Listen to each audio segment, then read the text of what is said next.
Okay guys, and here's part 3. You're going to want to do the back of her because, like I said in part 2, it'd look funky if she didn't have a back to her. But first I think I'm going to do her bow. Just make sure all the pieces adhere to each other.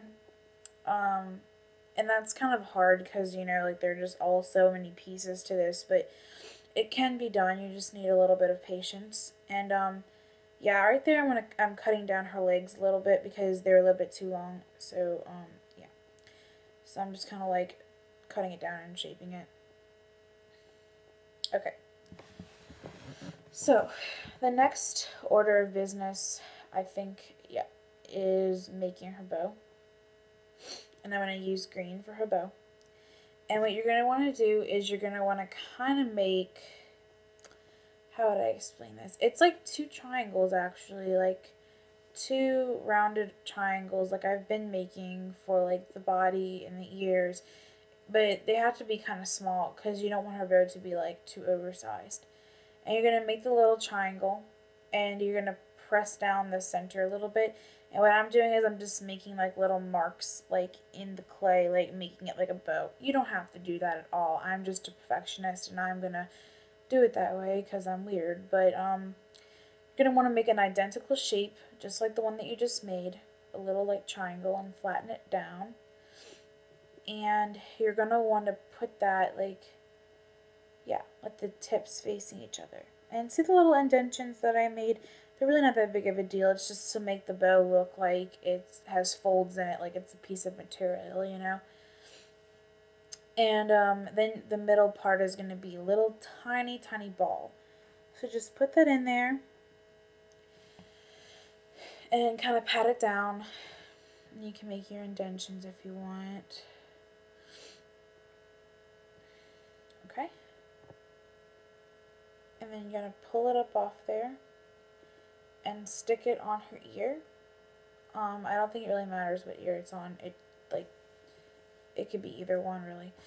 Okay, so there's her little bow.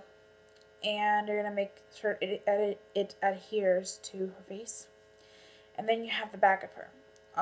So what you're going to do is, I'm going to make another little arm to go on there. And I'm also going to make a another leg, even though the one that's on there right now is kind of big. But I think I did it okay. It ended up being okay. So I'm just making her other little arm, and I'm making it this way so that you can see like both sides of her and it won't look weird like just having one side. So anyway, you don't really have to do this if you don't want to, but then that'd be kind of creepy looking. Okay, so I'm making her little sleeve on her arm with the half circle and everything, and just repeating the process that I did for the other one. And I totally put it on backwards at first. I totally messed up, but my boyfriend, again, pointed it out to me that it was backwards, and so I put it on right side. See? That was funny. I was putting it on backwards. Okay. So there's her other little arm on her. Okay. There we go. And now I'm making room for her second leg. And, yeah. Just roll out another, like, ball. And make it into that little cylinder shape, and make sure it's skinny enough to where it's going to fit on her.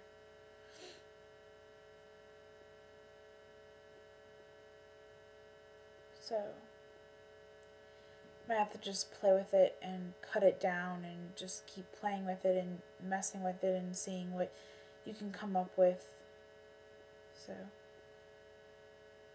there we go.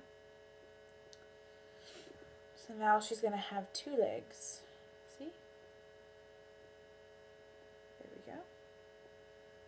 She has 2 legs, and that's what she ends up looking like, and I will put her next to her bento box so you can see. There you go. There she is. I hope you like this, and I hope you don't think it looks too weird. So, have a good day.